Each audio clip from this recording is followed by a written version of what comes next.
What's going on, guys? I hope you're all having a wonderful day today. For those of you that are new to the channel, my name is Ty, and today in this video, we're going to be talking about the brand new entry in the Planet of the Apes franchise, that being Kingdom of the Planet of the Apes, the one franchise where all the names are just super long for no reason.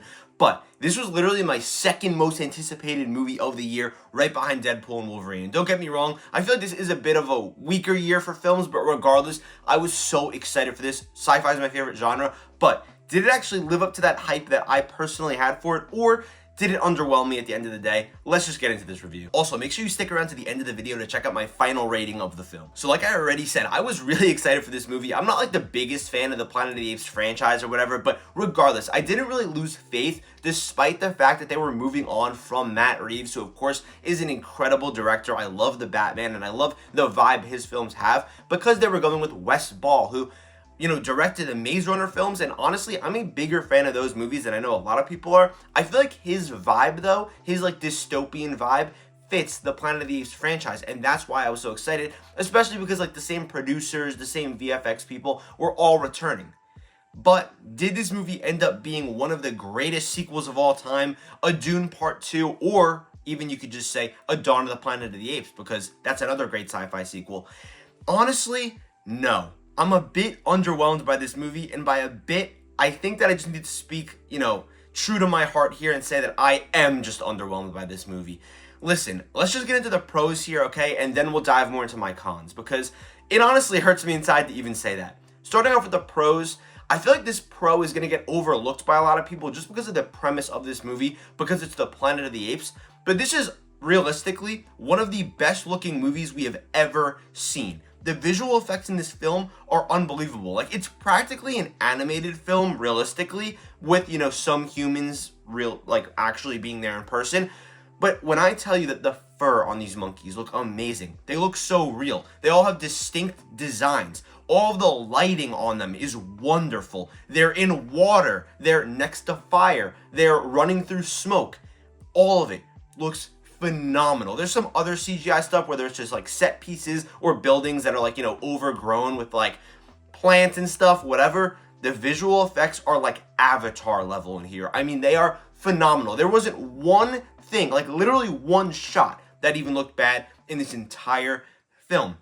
From there, speaking of the visual effects, kind of in the same wavelength, you could say the cinematography. There are some beautiful shots in this movie, because again, you could have great visual effects, but if you don't shoot it properly, it could end up making the movie look worse. But the cinematography is great. Are there the best shots in the world at times? No, we'll get to that maybe a little bit later. But regardless, I think that it was shot pretty decently. I mean, there's some really beautiful sunset shots. The way that the action shot is pretty decent. So yeah, moving on from there. I think that the first 20 minutes of this movie are very strong. Like, I'm saying this is an all-time intro, practically, at least for like maybe this decade. Awesome. The way that our characters are set up, we understand where the story's going, or at least we think we do, which is a part of my cons, but I'll get to that in a second. But the first 20 minutes, it's emotional. You understand what's going on in this world. They explore where we've gone from when Caesar was reigning to now, because many generations have passed, of course. And we're kind of caught up to speed while also going through a pretty awesome set piece that I don't want to spoil for anyone, of course. But those first 20 minutes are awesome. Also, another thing that I like to mention, because listen, as much as I do, review movies and I'm a critic, not that I really am amazing at it, I think that the one thing that I could say, and I'm not trying to pat myself on the back, that I know the most about and that I could critique the best is world building and lore. There's some movies that do world building good and some that just don't do it that well at all.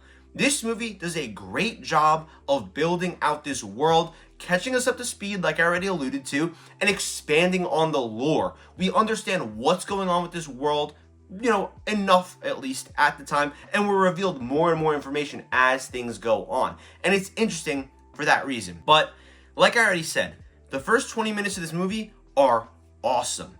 Let's just dive into the cons, because unfortunately, there's still 2 hours of film after that. One thing that I do want to make clear before I get into my cons here, and again, I'm going to go into my final verdict at the end of this video, is that in a thumbs up or thumbs down world, I am thumbs up on this movie. I did like this movie, but there's just more cons that I feel like I need to talk about and kind of dig into here. Like I already said, the first 20 minutes of this movie are amazing. They're on par with, the Dawn of the Apes, the second movie, which I believe has an awesome, unbelievable, literally all-time intro. However, there's another 2 hours of this film. More specifically, after those 20 minutes, the next hour of this movie is very, very, very slow. And I feel like it easily, without question, could have been condensed to a half hour or 40 minutes. That would have kept the pace up so much better. Moving on from there though, I feel like that last hour isn't bad, but this is the problem. And this is my main issue with this entire film. I just simply do not like the direction this movie went.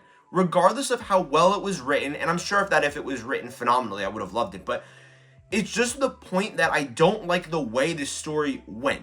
And I didn't even write my own story in my head. It's not like you guys didn't do what I wanted. No, I just don't really like where this story was going by the time we hit the end.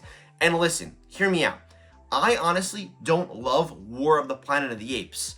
However, the difference between this movie and that movie is that at least in that movie, we already have well-established characters that were, going through an amazing plot in the first two films. And I still really like War, I just don't think it's that great. This movie, again, feels like a rehash of War, where I just don't really like the direction that War of the Planet of the Apes went. That's the same thing with this movie. And on top of that, like I already said, I don't think that the characters are really that great. Our lead, Noah, he's fine. His motivation in the beginning of the films, they're fleshed out really well, but it feels like as things go on, he starts to become less and less and less important, and I just care about him less and less and less. Like I said, towards the beginning of this film, I was like, damn, could we have our next Caesar? But by the time that the credits rolled, I was like, no, honestly, this is not our next Caesar. There's a lot of characters in here, and I feel like none of them are too interesting. Some of the characters that are more interesting aren't really fleshed out enough. There's one called, I want to say Roka or something like that. Raka. Yeah, his name's Raka. He's like an orangutan. He's really cool. The only problem is we don't get enough time with him. And technically, he's in that boring part of the movie that I was talking about. But it just drags and it almost makes his character a little bit more boring, even though he is interesting. Proximus Caesar, our villain here, if you want to say, whatever. He's shown in the trailer, of course. What a wonderful day. That was pretty cool. I like that the apes talk. It's pretty awesome, but I just feel like he wasn't given the proper growth. He wasn't given enough time. He's in a good amount of this movie, don't get me wrong, but it just feels like the first half of this movie and the second half of this movie are different films. And again, I don't want to get into spoilers here whatsoever, but I feel like we literally are just doing the same thing that we just did in War for the Planet of the Apes, just in a different font, if you want to say. It's following similar beats, but it's just a little bit different. I don't know. Moving on from there, honestly, and this is the thing, I feel like most of these movies are very smart. They tend to be very smart with their writing. We've got great characters like Caesar, of course, one of the greatest characters of all time, at least in sci-fi, and Koba, a phenomenal villain. The way that they're able to play off of each other, because Caesar was raised by humans in a different way than Koba was, that's why they kind of bash heads. It's awesome. It's great writing. This film has some noticeably odd plot holes, I guess you could say, that while I was watching the film, I was just like, this is kind of weird.